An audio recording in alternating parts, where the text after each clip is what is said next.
Has recent escalation between Russia and Ukraine brought us to the brink of nuclear war?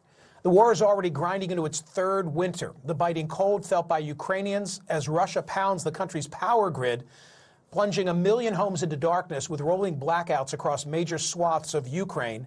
This comes as Russian President Vladimir Putin threatens to hit Ukraine with a new nuclear-capable ballistic missile.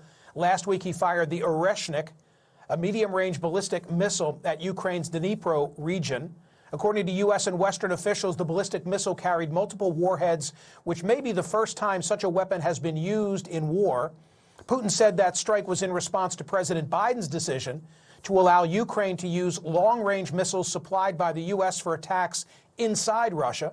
Allowing the Ukrainians to use the long-range missiles known as the Army Tactical Missile Systems, the ATACMS, is a major change in U.S. policy, and it comes only months before President Trump takes office, and he's promised to limit further support for Ukraine. In fact, Trump just named retired General Keith Kellogg as his choice to serve as special envoy to Russia and Ukraine. He was a national security advisor in the first Trump administration and laid out his peace plan for the war months ago. We have new players, new weapons, new policy. Will they help navigate the diplomatic road to peace or lead to a larger escalation? Here to break it down for us is Annie Jacobson. She's a Pulitzer Prize finalist, writer, producer of the hit Amazon Prime show Jack Ryan, and also the author of the New York Times bestseller called Nuclear War, a Scenario. Annie, quick refresher about your book, and then I'll talk about the current situation. Why did you use the ticking clock scenario? Michael, as we have discussed, if nuclear war were to happen, it would unfold in seconds and minutes, not days and weeks, hence the ticking clock. How long would it take for the world to end? Well, in the words of General Keeler, who was a former STRATCOM commander, in the event of a full-scale nuclear exchange between Russia and the United States, the world would end in the next couple of hours. That is from General Keeler himself.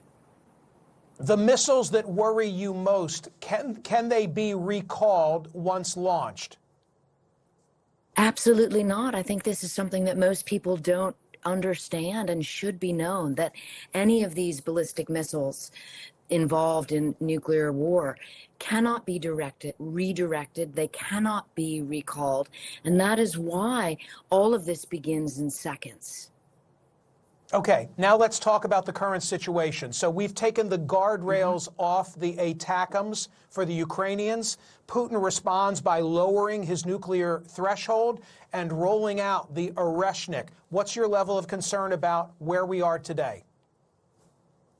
It feels to me like what's going on is a game of sort of nuclear chicken, where no one wants to flinch. And we all know what's at stake here. I'm just astonished every time you think no one's going to cross that red line, they cross it. When I learned that intermediate range ballistic missile was fired into Ukraine, I, like many people, were stunned. You can't imagine such a thing. That is the first time that has ever happened in war. I could only imagine what was going on inside the nuclear command and control bunkers in the United States. I write about what happens, what these individuals are doing in these seconds after launch. We later learned that the White House was told 30 minutes beforehand that this ballistic missile was going to go into Ukraine. I mean, this is all madness. This is escalating things to such a degree. People should actually be frightened. Reuters had an exclusive report this week where they said that the intel community, or at least those who are advising the president, don't think that the risk of Putin using a tactical nuke has escalated in response to our change of policy on the ATACMS. Your response? I couldn't disagree more. I mean, there is so much that is not being said. For example, was NATO notified about this missile coming in? There are, is anyone talking about the fact that these missiles are road mobile launched, meaning the Defense Department cannot track them necessarily if they're being fired out of the forest, for example. And so it's very easy to hear a certain individual with already what I would say has a horse in the race about this ground war. pushing their agenda about why they think this is or is not escalatory. But I would ask people to look to the big picture of nuclear war. That is what is so dangerous. If it were to happen, it cannot be undone. Annie, we have a minute left together. What did you learn in Rome? Well, thank you for asking. I was in Rome giving a talk on war and peace, and I learned something astonishing from the cardinals, which I think is far more important in the big picture of all this, which has to do with treaties. What I learned, and apparently this is not known by very many people at all, is that the original nuclear treaty that was signed by JFK and Khrushchev back in the 60s, back when the world was at DEFCON 2, back when things were as dangerous as they are now, it was Pope John the 23rd that got the two leaders of Russia and America together to get them to negotiate the original treaty. Why isn't this happening now?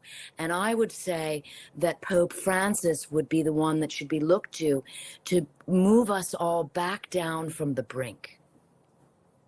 Okay, from your lips, as they say, especially in this case. Annie, thank you so much for being here. Your book is tremendous. It'll scare the bejesus out of people, but it's really well written. So thank you. Checking in now on your social media comments from the world of what? Facebook? Twitter?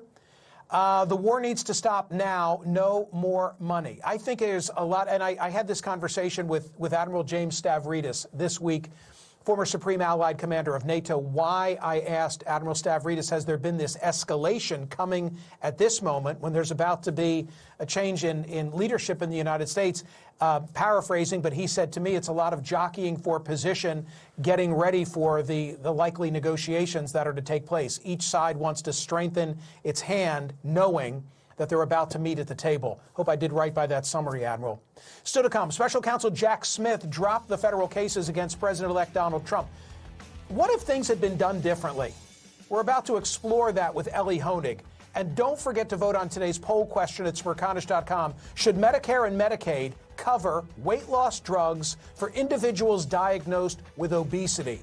When you're voting, sign up for the free newsletter, for which Rob Rogers just sketched this.